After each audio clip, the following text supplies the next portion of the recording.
Hello and welcome to Chabot News for December 2nd, 2020. My name is Siklali, and in today's news, we will be covering COVID vaccine plans and new quarantine guidelines. In entertainment news, Eric will talk about the moving birthday tribute to Chadwick Boseman. In sports, Taryn will cover U.S. women's soccer settlement. And in our top 5, Eva will tell us the top 5 hated Christmas foods. All that and more coming up on Chabot News.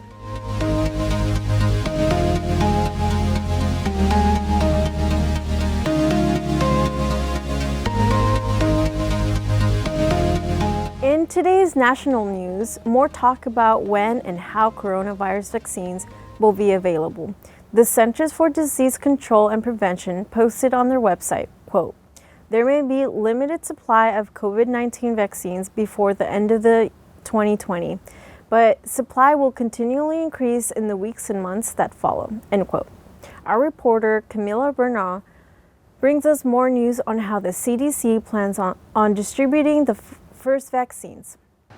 CDC vaccine advisors have decided.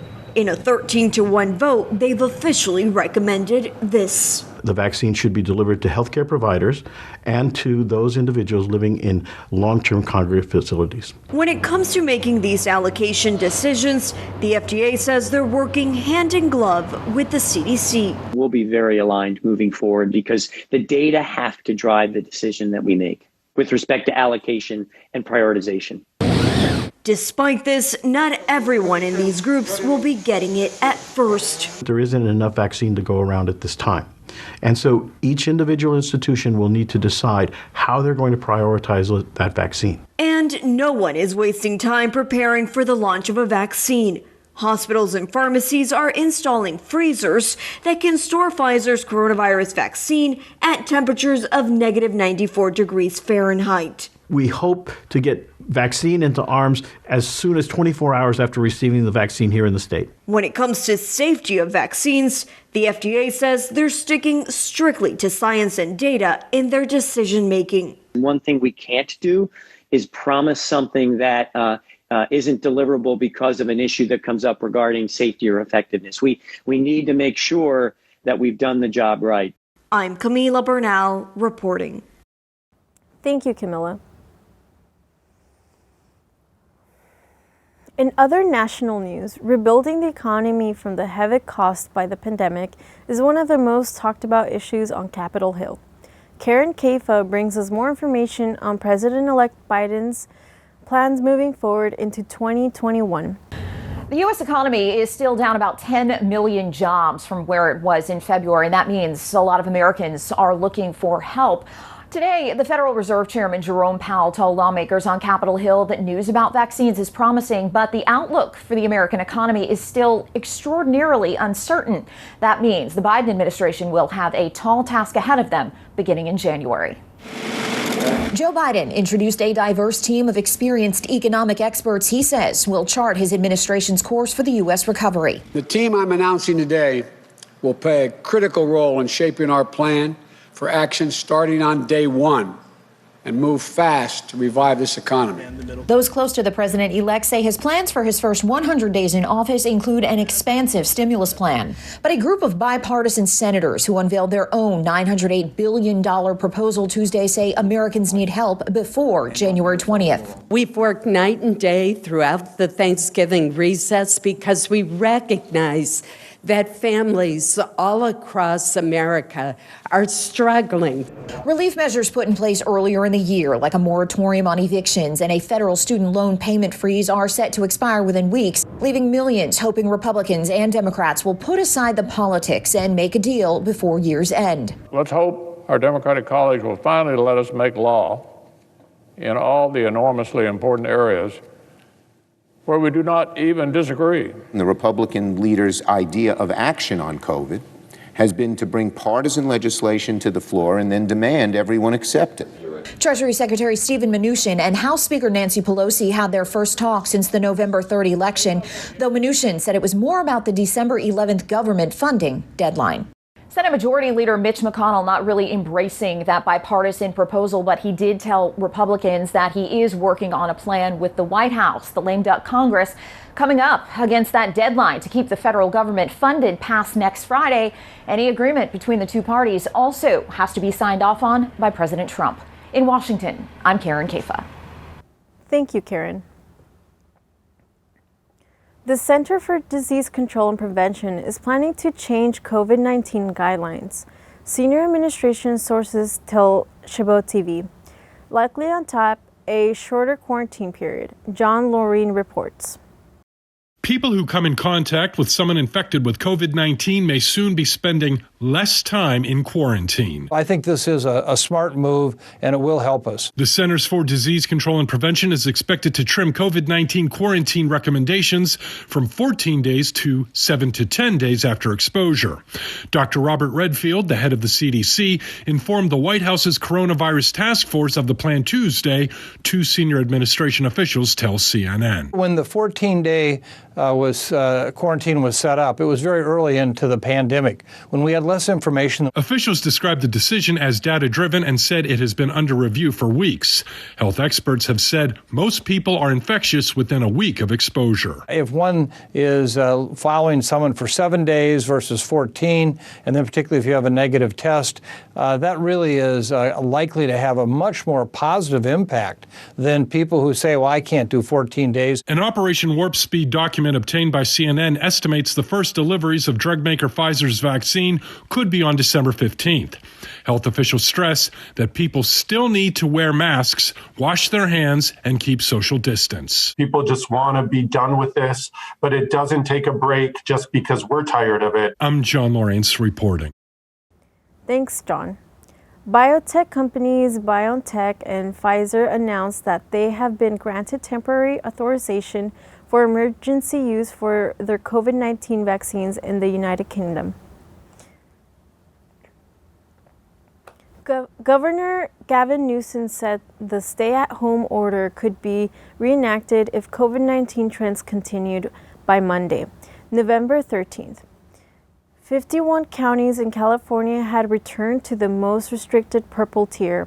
The state had also broken the record of all-time highest numbers of hospitalizations of 7,400. The death toll has surpassed 19,000 with nearly 1.2 million confirmed cases. All businesses are not allowed to open indoor until further notice. UCSF will be one of the 7 California hospitals to receive early COVID-19 vaccines by the end of the year. The CDC advisors will be giving the recommendations next week for who should be in front of the line, including frontline workers, essential workers, and high-risk groups. Vaccines from Pfizer and Moderna are likely to get approved by FDA around December 10th.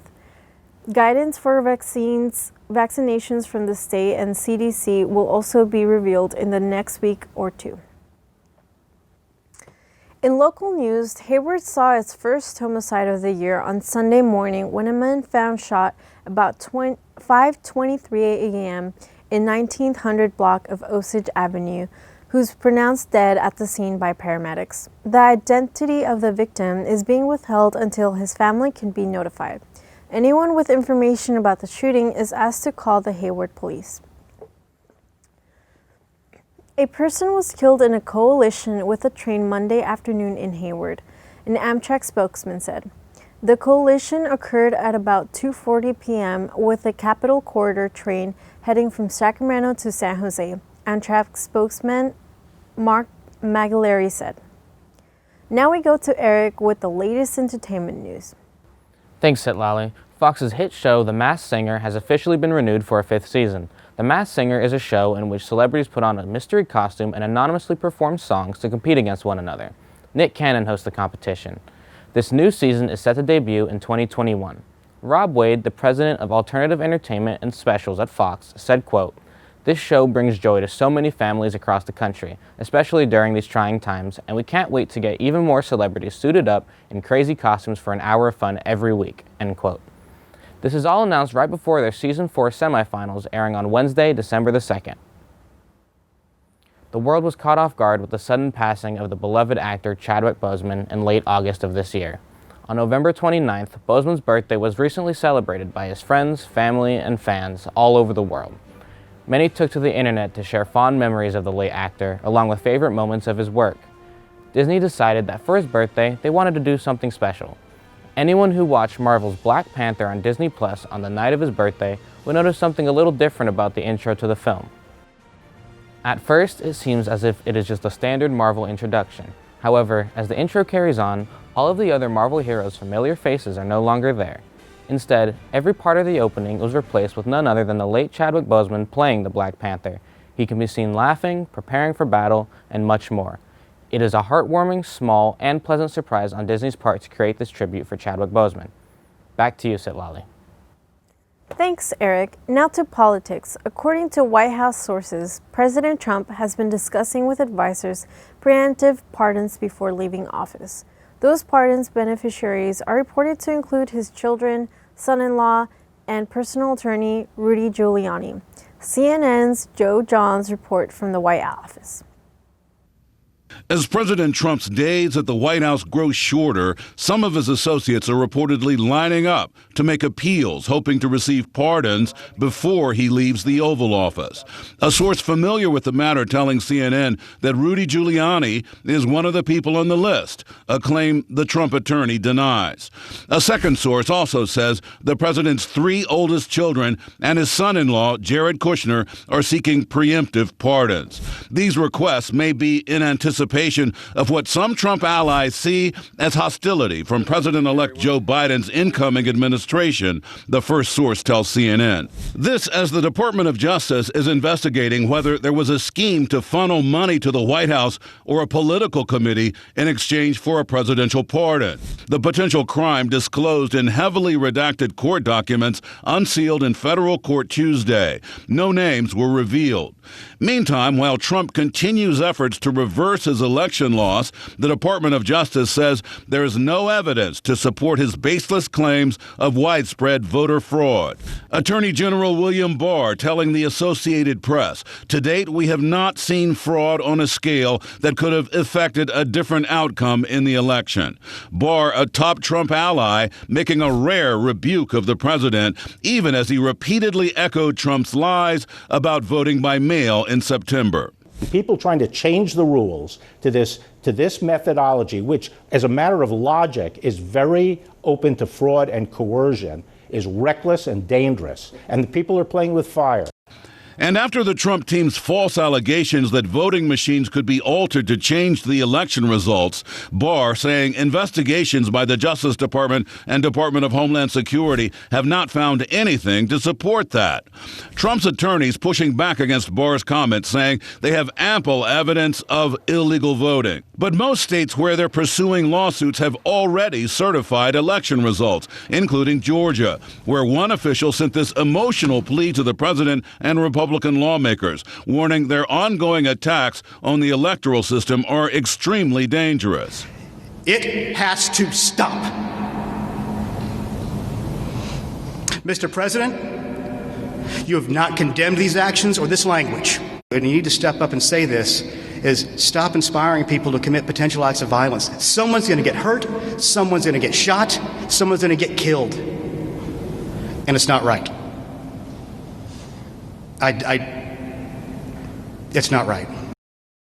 Thanks, Joe.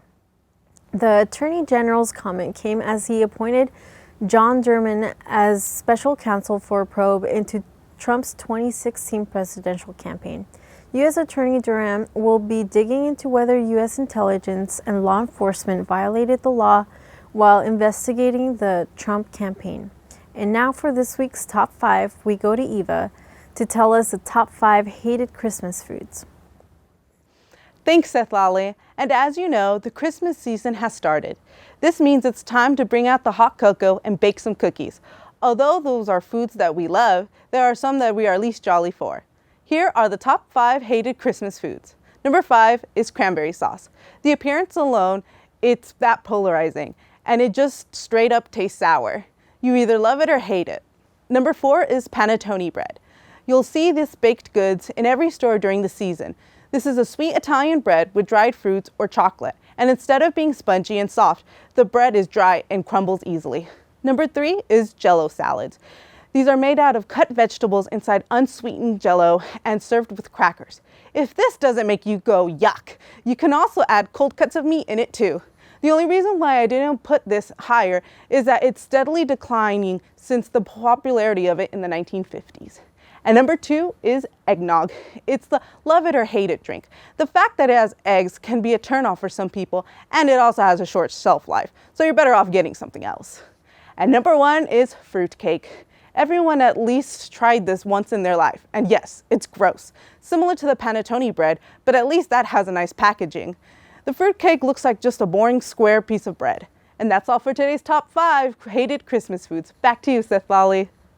Thanks, Eva. Staying with the food theme, Lady Gaga and Oreos are collaborating on a Chromatica cookies starting next year.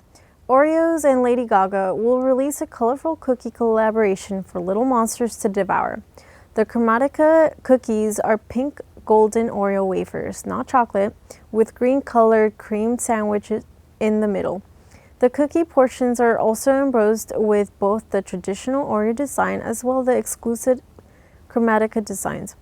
Starting in January 2021, the limited edition cookies will be available in 6 packs at convenience stores. But Oreo says full-size packages are also on the way.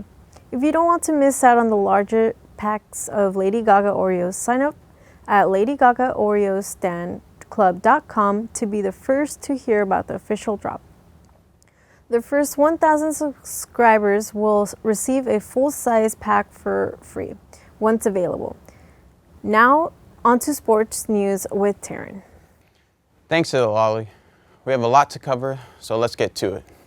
First, the NFL has postponed the Baltimore Ravens and the Pittsburgh Steelers game again, with the rivals set to play tonight on Wednesday, December 2nd.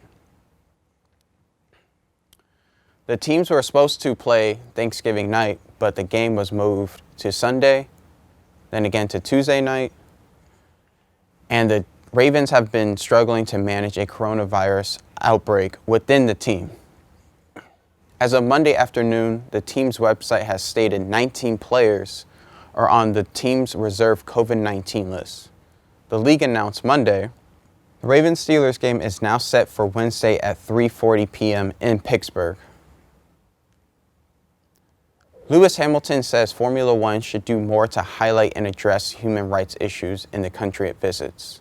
The 7-time world champion says he has received letters from the human rights activists, while British parliamentarians sent a separate letter to F1 CEO Chase Carey, urging the organization to leverage its races to persuade Bahrain to respect human rights. In the response to the letter, the Bahrain government told CNN that it, quote, takes the protection of its citizens, human rights, and freedom of expression extremely seriously. And this is explicitly protected by the Bahrain's constitution, adding to the kingdom has a zero-tolerance policy towards the mistreatment of any kind, end quote. Speaking from Bahrain, Carey told CNN's Amanda Davies that F1 is proud to partner with the country and insisted his organization helps advance human rights causes worldwide. One of the other topics that Lewis has addressed in recent days has been that of Formula One's approach to countries and their human rights record. He said the sport has a consistent and massive problem. How do you respond to that? Look, I mean, first, I don't think we have a massive problem. I think actually sports have a unique opportunity to be a force for good. I mean, I think sports in some ways have uniquely, over time, crossed borders, crossed cultures, and brought people from different places together. And I think the world's got a lot of places you can sort of boycott and protest. I think the world could use a few more places where you try and create good through encouragement, and positive reinforcement, as opposed to boycotting and protesting. But you've recently received a letter from 30 British parliamentarians who have addressed the same issue. Andy Slaughter, one of them, saying the long silence of Formula One on the appalling human rights record of countries like Bahrain, which host lucrative races and sports wash their reputation, becomes more noticeable and less defensible. I mean, are you saying that 30 MPs have got it wrong? Yeah, I think we've been very clear about our commitment to human rights. We've been very clear about our, cooperation and collaboration, with our partners, to improve and advance the human rights issues. So, we've been quite clear, and I think we're proud of our commitment to human rights. So, standing as you are in Bahrain ahead of the first of 2 races there, can you 100% with confidence say you feel comfortable with how Bahrain deals with people who protest, with how it deals and addresses the issues around human rights? I mean, first, we are very proud of our partnership here in Bahrain, and we're proud to be partnered with the Bahrainis. I mean, when you get to things like 100%, we're not a political body, we're not an investigative body. We have honest discussions with our partners, we have honest discussions about our values and what's important to us. It's not just Bahrain, is it? We've got similar concerns leveled at the likes of Baku in Azerbaijan, and also Saudi Arabia, which is entering the calendar next year. Why is it so important for Formula One to go to these venues? We're a global sport. I think it is very important in much the way the World Cup and the Olympics compete around the world with countries from around the world. We compete around the world. We're proud to race on the continents around the world. And again, I think we go to places where we can be a force, for good. We can be a force for positive change. What evidence is there in real terms that positive change is being made? What conversations are you having in the likes of Bahrain about how they're addressing these issues?